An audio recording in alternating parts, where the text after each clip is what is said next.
Jau filmuoju, gerai viskas. Sveiki, tai kaip ir žadėjau, parodysiu dabar jums video. Na, aišku, susivėlęs biškį šiandien pabaigiau savo šūdų preso darbus. Tai va, visas daiktas, cilindras.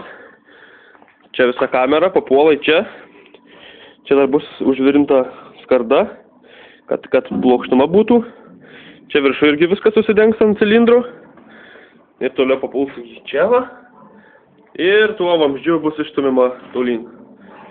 Viskas veikia va taip gražiai, kol kas viską parodysiu su oru, o šiaip bus hidraulika, kuri valdys rankenėlę. Stebėkt. Nuvažiuos va tenai, tolyn į galą, nustumė.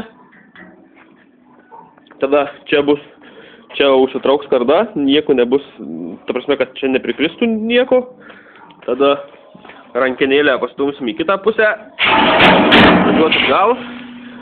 Vėl čia pasidaro tarpas, o čia bus, padarysiu skreperius vadinamus, į čia atsistums, atsitraukia skarda, viskas sukrenta vėl, ir vėl kartojasi, ir tai pirmyn atgal, ir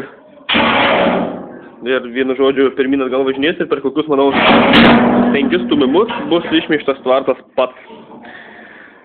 Tai va, tiek susivėlęs galiu papasakoti šiandien, dabar šiandien baigti, jau tingiu, saulutė leidžiasi ir rytoj bandysiu betonuoti visą šitą daiktą, įguldyti į betoną ir viską vietoj patalpinti. Toliau darysiu čia tuos uždengimus visus, toliau čia visur nuo čia eis juosta, taip iš kampo skreperiai dėsis ir viskas bus rytoj.